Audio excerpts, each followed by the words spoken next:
Good afternoon, ladies and gentlemen. Thanks for coming here today and your patience.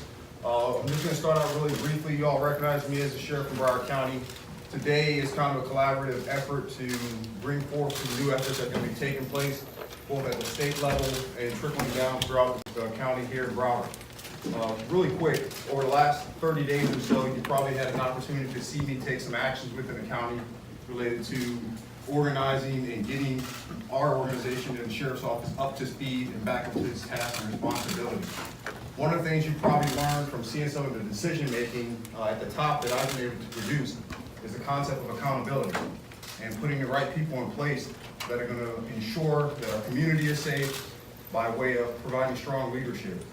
Over the next few months, you'll continue to see such activity, and you're going to hear about some things today that's going to reiterate that concept of having accountability not only in our county, but throughout our state. And so with that, I'm going to go ahead and introduce the Lieutenant Governor and allow her to bring us up to speed. Good afternoon. Thank you so much, Sheriff, for everything you've been doing over the past 30 days. It is a testament to this governor, to the focus he has on public safety and accountability. And you're going to be hearing about a lot of the things that this governor is doing and has already done. Most importantly, this governor understands that we have single primary responsibility to keep our residents safe. He understands that from the perspective of being a veteran. He understands that from the perspective of being a federal prosecutor. But most importantly, he understands that from the perspective of being a father. And on the eve of a tragic day in Florida's history, this governor continues to show his commitment, not just to this county, but to every single county in the state of Florida, to make sure that we never have a tragedy like this on our hands again. And so I'm proud to stand alongside him, and I'm proud to introduce the governor of the great state of Florida.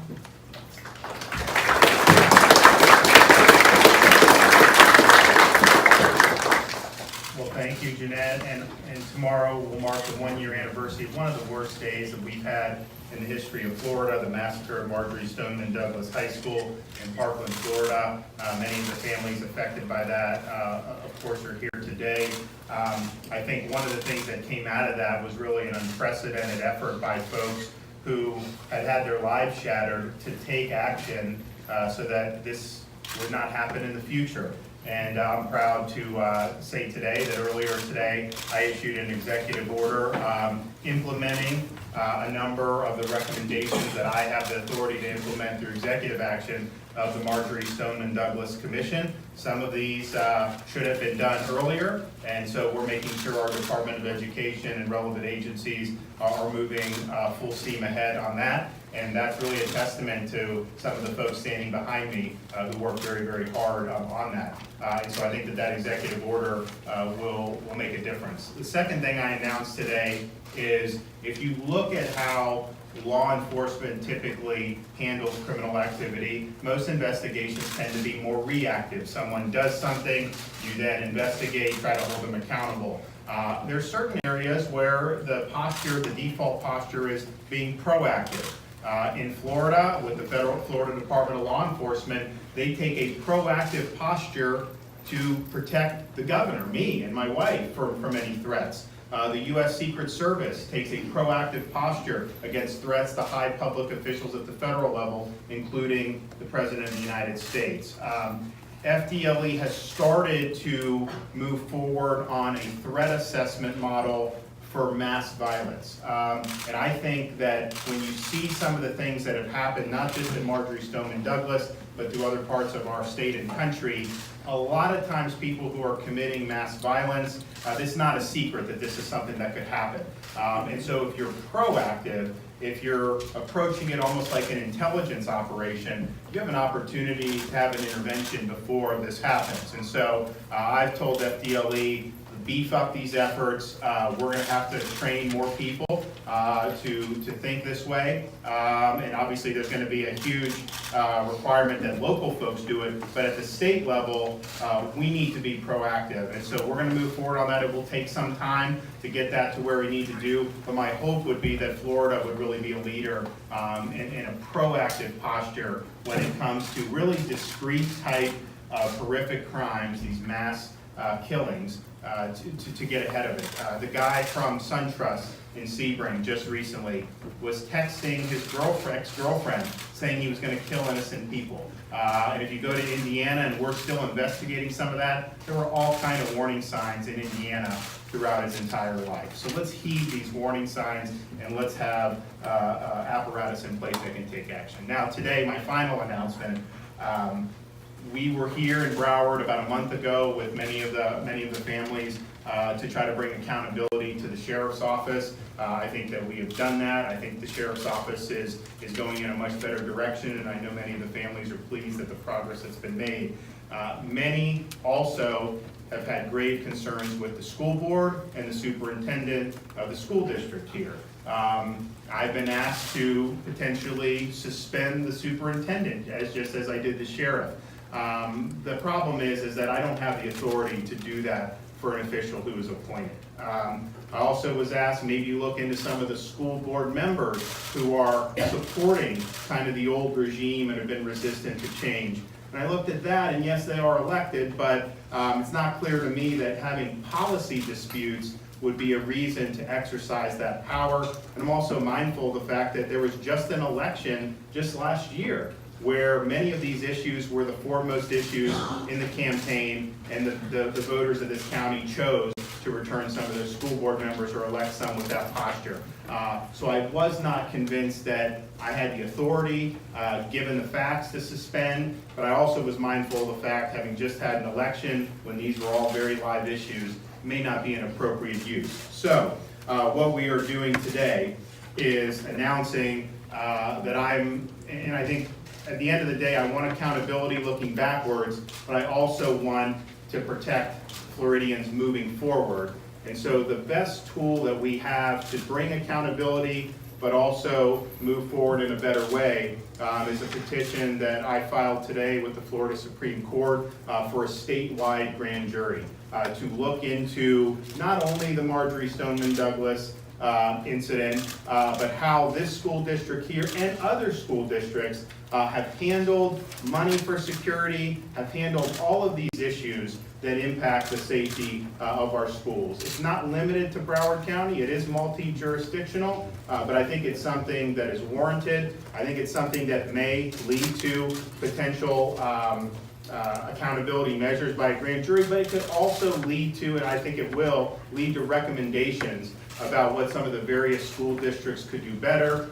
They could provide information to the state of Florida, and we can then take action as people on the local can take action. Now, the difference between a statewide grand jury and something like the Marjorie Stoneman Douglas Commission is this statewide grand jury will have full-bore subpoena power. They will be able to compel witnesses, they will be able to compel documents in a way that the Marjorie Stoneman Douglas Commission was just not able to do. The mandate is also broader. It's not just looking at this, but how this district and other districts have handled matters relating to school security. And I think ultimately having that broader mandate will be better for us in terms of getting the truth, holding people accountable, and then making sure we're going forward in a posture that is most conducive to public safety. I'm happy to take some questions, but before I do, I wanted to bring up Andy Pollack, and I know he's going to bring up some other folks who'd like to say a few words. After my daughter was murdered, I wanted accountability. Governor DeSantis said that he would hold people accountable. And if Ron said he was for accountability, then I was going to be with him. You heard Ron DeSantis in the debate say, I'm going to work with Andy Pollack and I'm going to fix it. And this is part of it. This is a man that follows through on his campaigns. Look at the families behind him, what he's doing for all of us. It means so much for us to stand with this great governor today. You know, when your child is murdered in school, you expect to get some answers. You don't really expect a cover-up. And you really don't expect to see your superintendent say that the school district did everything right and call any questions about what happened fake news. You would expect, when it is discovered that a social experiment that doesn't hold kids accountable for their actions created a dangerous culture of leniency, that changes would be made. Rather than take responsibility, Superintendent Runcie chose to stonewall the press and mislead the public. The Sun Sentinel has exposed a lot already. I know even more. Through my civil suit investigation, I will uncover and expose everyone that was accountable and responsible for the deaths of the 17 people. But there are some things that only trained law enforcement can uncover. And that's what's going to happen now. There will be an extensive investigation into the Broward County District, and everyone will be held accountable. Last time this happened, people went to jail. This time, we'll just have to wait and see what happens. Thank you.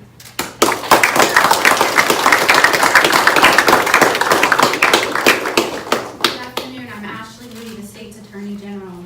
It is an honor for me to be here today with Governor DeSantis to announce this needed action to ensure our children are safe in Florida schools.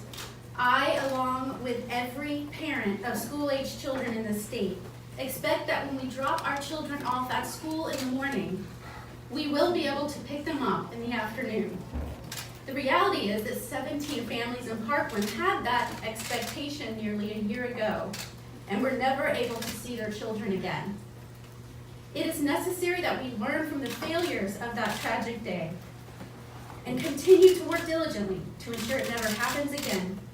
In the aftermath of Parkland, our lawmakers immediately designated funds and crafted requirements for school districts to do many things, including fortify our campuses, identify threats and students needing immediate mental health attention, develop drills and personnel to better protect students.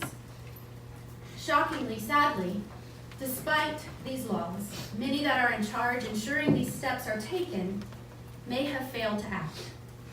As a mom and as Florida's Attorney General, I will passionately pursue the truth, and through our statewide prosecutor and the grand jury that Governor DeSantis has petitioned from the Supreme Court, will ensure accountability for Florida's parents. Just like every other person in Florida, those in charge of the safety and security of our children must obey the law. If taxpayer money is not being used as it is intended to secure our schools, if a safe school officer has not been assigned to schools, if threat assessment teams have not been assembled, or criminal activity is not reported as required, all Floridians will know. And those in charge of ensuring this is done will be accountable to Floridians for these decisions. Our Office of Statewide Prosecution will diligently pursue this grand jury investigation, and I thank Governor DeSantis for this bold action and affirmation that our laws are not merely suggestions, and all of us that hold public office are accountable to them. Thank you.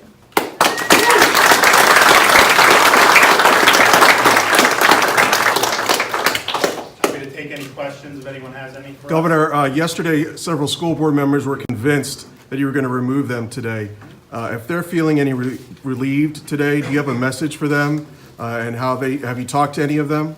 No, I mean, as I said in my comments before, I heard the cries of the families about how some of this has gone down, and I looked to see what my authority would be, and basically under Florida law, you have to show that someone had been misfeasance, incompetent, certain things, and to me, they have made policy decisions that I disagree with, that these families disagree with.